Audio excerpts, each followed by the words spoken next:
Srimanta Sankardev university of health science recruitment 2025 ফালৰ পৰা এতিয়া লেকচাৰৰ কাৰণে ওলাইছে ভালেমানকেইটা পোষ্ট আৰু এই পোষ্টকেইটাৰ যদি আপোনালোকে আবেদন কৰিব বিচাৰে আবেদন কৰাৰ লাষ্ট ডেটটো হৈছে 9 জুন 2025। তো ইয়াৰ অনলাইন আবেদন বৰ্তমান আৰম্ভ হৈ গৈছে আৰু অনলাইন আবেদন কৰাৰ আপোনালোকৰ লাষ্ট ডেটটো হৈছে 9 জুন 2025। তো পদকেইটা ওলাইছে আপোনালোকৰ Srimanta Sankardev university of health science SSUHS recruitment 2025 পৰা আৰু এই পদকেইটাৰ আপোনালোকৰ আবেদন কৰাৰ লাষ্ট ডেটটো হৈছে 9 জুন 2025।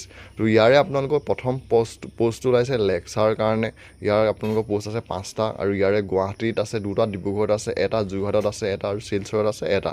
ছেকেণ্ডটো ওলাইছে আপোনালোকৰ লেকচাৰৰ কাৰণে। ইয়াৰ পোষ্ট আছে 5টা, আপোনালোকৰ গুৱাহাটীৰ কাৰণে আছে 2টা, ডিব্ৰুগড়ৰ কাৰণে আছে 1টা, যোৰহাটৰ কাৰণে আছে 1টা আৰু শিলচৰৰ কাৰণে আছে 1টা। টোটেল আপোনালোকৰ ক'বলৈ গ'লে 5টা বিভাগত পদ মুকলি হৈছে আৰু এই পদকেইটাৰ আপোনালোকৰ যোনটো আবেদন কৰাৰ এজ লিমিট হয়, আপোনালোকে 40 বছৰ বয়সলৈকে এই পদকেইটাৰ কাৰণে আবেদন কৰিব পাৰিব। এজ লিমিট দিছে 40 বছৰ আৰু বৰ্তমান আপোনালোকৰ ইয়াৰ যি আবেদন প্ৰক্ৰিয়া সেয়া 23 জুলাইৰ পৰা আৰম্ভ হৈ গৈ 23 জুনৰ পৰা আৰম্ভ হৈ গৈছে। আপোনালোকৰ বৰ্তমান ইয়াৰ যি অনলাইন আবেদন সেয়া বৰ্তমান আৰম্ভ হৈ গৈছে আৰু যদি আপোনালোকে ইয়াৰ কাৰণে আবেদন কৰিব বিচাৰে তেতিয়া আপোনালোকে ইয়াৰ অনলাইন আবেদন কৰাৰ লাষ্ট ডেটটো হৈছে 9 জুলাই